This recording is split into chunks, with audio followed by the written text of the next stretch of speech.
널 기다렸어. We are back here live at the Nexon Arena for more SSL Challenge matches. And we just had 3 interesting ones. SOS was able to secure a win, as was Classic and Gumiho. And Classic and Gumiho doing quite well, as is Trust. Yes.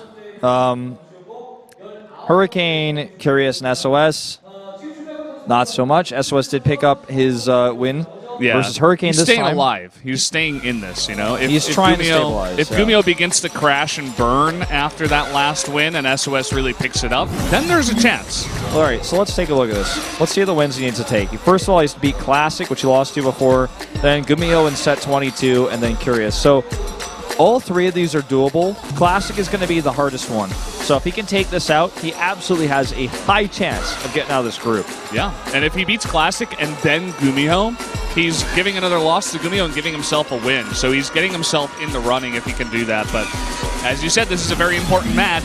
Classic here, he's at 5-1. He already has 2 away wins, and he's essentially out. But he still wants that win to secure it. He has to win one more game to be out for sure. If he actually wins this game versus SOS, he will be the first person out of the group, just simply because he plays before Trust. Yeah. And he'll be 6-1. I think about Classic's motivation here. He doesn't want SOS in the next round, right? He wants someone like Gumiho instead of SOS. So, you know, SOS will probably be much more prepared in the next, you know, in the round of 16 of SSL. He wants to deny that spot to SOS and instead give it to Gumiho here. Just a small thing. I'm sure Classic is mostly thinking about his own play and just trying to win. But, you know, small things do matter. But, guys, let's jump into game number 19 on Dust Towers.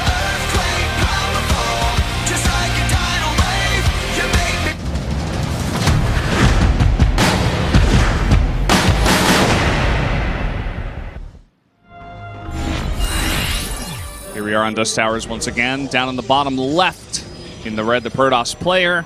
From the Jin Air Green Wings, it is SOS.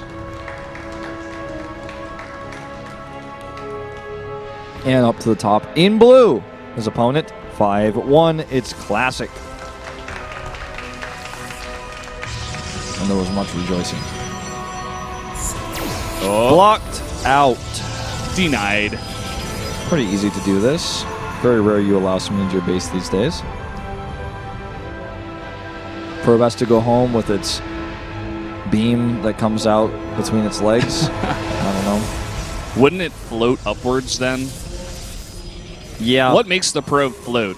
Because if it's coming out the back, well, why would that make you float? I don't, you know, that doesn't really work that way. I think it's mostly especially just, when it's not in motion. I think it's just, okay, I think it's got anti-gravity kind of lifting stuff like F-Zero racers, but it's just the exhaust of the energy that is required to lift. It's probably like oxygen based or something, like a vacuum. Maybe it like just pulls it in and like sucks the air in and pushes it back down, and the exhaust of the energy that's transpired there comes out of the back. When it's stationary, you see the trail doesn't come out, but when it's moving, that's when it comes out. So it's true. I like where you're going with this, Wolf. It may just be that that's how Blizzard programmed it, and that's the animation. But no, I like to think a little bit deeper on these sorts of things. It's got to be deeper. Blizzard's too smart for that. Everything has to have a meaning. A lot of people are like, no, this is in space. There's no oxygen. I'm like, well, is it? I mean, do Zerg units require oxygen to breathe? No. Okay, we could be in space. Probes don't breathe. But if we were in space with no atmosphere and no oxygen, there would be no sound. Okay, there'd be no way to hear any vibrations. Like this probe poking on this, wouldn't be able to hear that. I think, boom, proved. Scientifically proven we're not in space right now. Science, yeah. But then again, the rules of science don't always apply, because mutalists fly in space, even though there's nothing to fly into. Their wings flap. Why do mutalists' wings flap in space?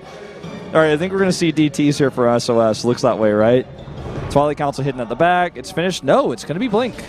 Wow. So just hidden Blink in the back. No chance that gets scouted even by a random mothership core that comes across.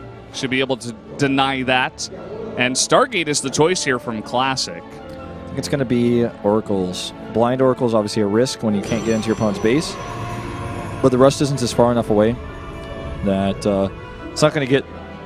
Phoenix is not going to snowball against him if he just gets blind countered by that. And the Mothership is going in here to confirm. And you know what? Look where he's going directly. Is to the back where that tech is always hidden. And it's really get smart. scouted. That's so smart, man. He knows exactly what's going on. And I hope he commits here. Okay, he's going to see the gateway. He should just go left. He's not paying attention, I don't think. Well, he saw he one wants gateway. to harass. Yeah. This is sloppy, actually. Everything I thought he was doing that I thought was really smart, I was just wrong about.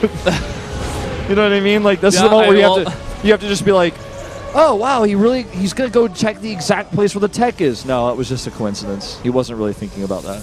It's like, oh. Yeah. Well, he saw the Chrono Boost on the Warp Gate. I mean, there's other stuff that can tip him off here.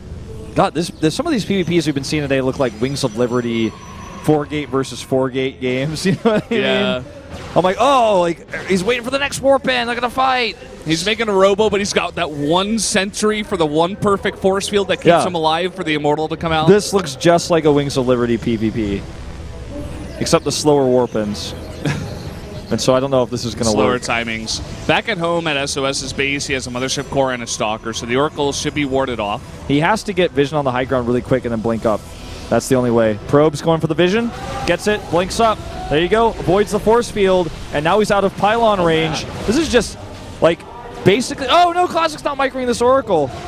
This is basically SOS is going in blind. Like, he had no idea what was up there. No idea. And he just went for it. And guess what? He gets a Mothership Core here. He's outside the range of those pylons. He wants to keep high ground vision for the time being, but will blink away. He can always regain it. The first Immortal is almost out. Once the Immortal comes out with the Void Ray and these Stalkers, this is going to be shut down. I mean, with the slow warp-ins and everything. He's got a lot of Stalkers, yes, but... He also has no Nexus to home. He made a 4th gateway. This is all in. There's no transition point from here. Yeah. And if he drinks a Nexus now, that's the same as typing GG. Second Immortal, the second he gets 100 gas. Classic knows what this is, okay? And he's very aware of how to stop it, too. He's using every tool in his arsenal. His Oracle already scouted. Oh, he There's loses no the Void Ray. Loses the Void Ray. That's pretty big. All right, this is a great spotter. Adept, it can actually go over here and check and see how many units are there, if another Void Ray is about to pop out or not. Yeah, commit to the harass, too, because it's hard to get everything in one spot. Yeah, and he's going to go ahead and harass this pylon, but he's not doing enough damage here. So what's he going to do now? Even a stasis ward. If he starts a Nexus, he knows he's lost this game. He has to commit. Stasis goes off. 3 Stalkers locked down. That's 3 dead Stalkers, essentially. Stops the Zealots from going down the ramp. Yeah, and he could blink those away once they get out of stasis, but they're going to eat some damage. And Classic is already setting up for this, you know? All right, Oracle coming in here to help deal with these. He knows he can't get damage back at SOS's base, so he just uses it for defense.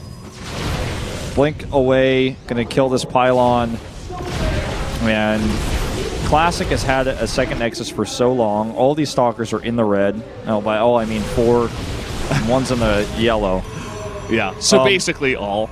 Okay, so SOS is going to do the next phase, which is to add a Stargate and a Robo. That probe should be long distance mining. He gave up on the idea of a Nexus a long time ago. Well, that probe lost his passion for expansion a long time ago. I think he may commit to it either way. I mean, there's no winning play here for SOS. Yeah. He has to hope that Classic makes mistakes. Yeah, you're down on your luck, and it's like you're waiting for the top deck, right? That one card that can win you the game. It's like when you get that river card, you get runner or something in poker. That's basically what SOS needs at this point. So needs to play at least Star Seeker. Oh, GG. And the thing is, StarCraft is a skill game. So unless Classic messes up big time, that card isn't coming. It's not happening. And SOS knows that. He GG's out. And that does not bode well for SOS. He wanted that win. He's not going to get it.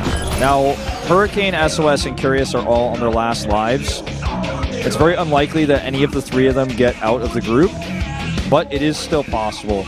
I'm going to look at the rest of the matches we have, because this could end up ending a lot quicker. Yeah, we could end by match 23, 24. It's getting there, because Curious and Hurricane, if they lose one more time, they're out. So that's a second away win for Classic. And no, that it's also, third. Okay, and that also gives him a spot. He is secured out of the group. We don't know first or second yet. Doesn't really matter from what we were told last week, but he's out of the group.